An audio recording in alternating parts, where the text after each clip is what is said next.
નમસ્કાર.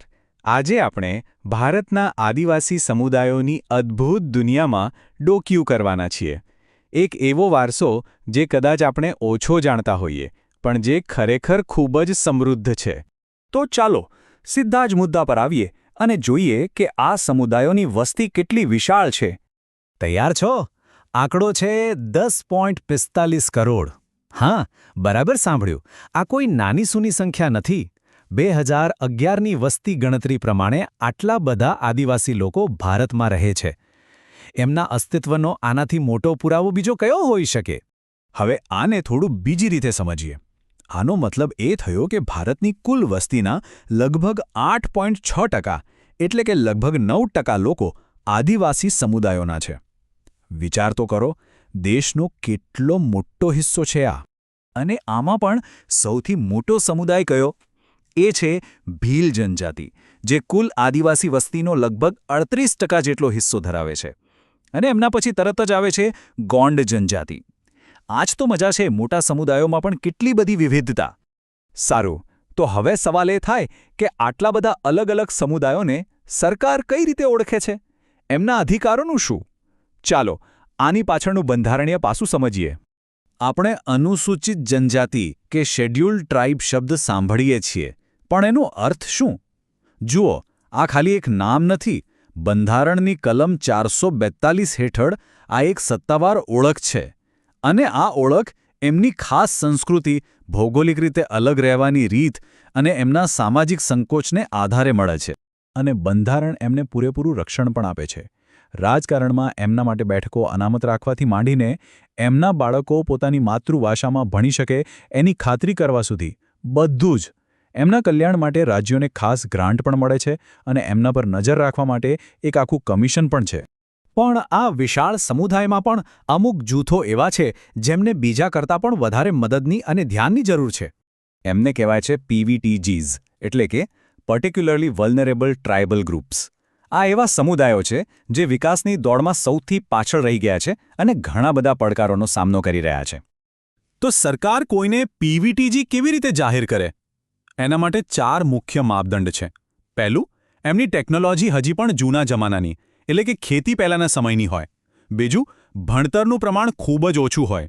ત્રીજું, આર્થિક રીતે ખૂબ જ પછાત હોય. અને ચોથું, એમની વસ્તી કાં તો ઘટી રહી હોય અથવા તો સ્થિર થઈ ગઈ હોય. આખા ભારતમાં આવા 75 સમુદાયોને PVTGs તરીકે ઓળખવામાં આવ્યા છે. અને તમને ખબર છે સૌથી વધુ ક્યાં છે? ઓડિશામાં. ત્યાં એકલા 13 PVTGs છે.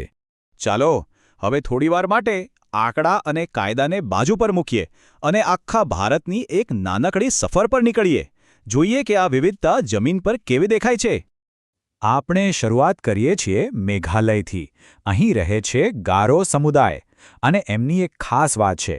એમનો સમાજ માતૃસત્તાક છે, એટલે કે પરિવારની મિલકત માતા પાસેથી સૌથી નાની દીકરીને વારસામાં મળે છે. કેટલું અલગ છે, નહીં? હવે સીધા જ જઈએ હિમાલયની ઊંચાઈઓ પર, લદ્દાખમાં. અહીં તમને મળશે ચાંગપા લોકો.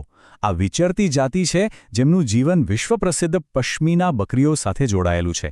આ એ જ બકરીઓ છે જેના ઊનમાંથી મોંઘી પશ્મિના શાલ બને છે. હવે દક્ષિણમાં ઉતરીએ, તમિલનાડુમાં. અહીં ઇરુલા સમુદાય રહે છે.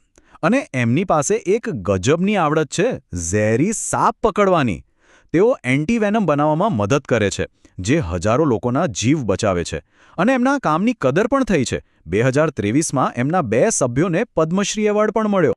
અને હવે ભારતના હૃદયમાં, એટલે કે મધ્ય ભારતમાં.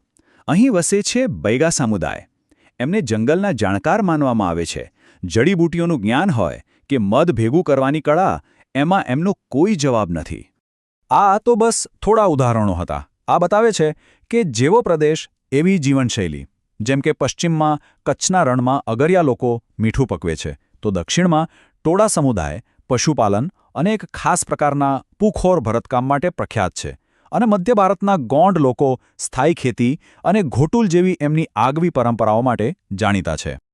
આ બધું જોયા સાંભળ્યા પછી સૌથી મોટો સવાલ એ જ થાય કે આ અમૂલ્ય વારસાને કેવી રીતે સાચવવામાં આવી રહ્યો છે? એમના અધિકારો અને ભવિષ્યનું શું? આ માટે એક ખૂબ જ શક્તિશાળી કાયદો છે, આવાસ અધિકાર. આ શું છે? સરળ ભાષામાં કહીએ તો આ કાયદો આદિવાસી સમુદાયોને એમની પરંપરાગત જમીનો પર માલિકી હક આપે છે, જેથી કોઈ બહારની કંપની આવીને ખાણકામ જેવી પ્રવૃત્તિઓથી એમના ઘર અને જંગલને નુકસાન ન પહોંચાડી શકે. અને આ માત્ર વાતો નથી, આનો અમલ પણ થયો છે. મધ્યપ્રદેશની ભારિયા જનજાતિ પહેલો એવો પીવીટીજી સમુદાય બન્યો છે જેને આ આવાસ અધિકારો મળ્યા હોય. આ એક બહુ મોટું અને ઐતિહાસિક પગલું છે. તો અંતે આપણે એક ખૂબ જ મહત્વના સવાલ પર આવીને ઊભા રહીએ છીએ. એક તરફ આધુનિક વિકાસની જરૂરિયાત છે અને બીજી તરફ આ હજારો વર્ષ જૂના વારસાને સાચવવાની જવાબદારી. આ બંને વચ્ચે સંતુલન કેવી રીતે સ્થાપિત કરી શકાય? આ એવો પ્રશ્ન છે જેનો જવાબ આ અનોખી સંસ્કૃતિઓનું ભવિષ્ય નક્કી કરશે.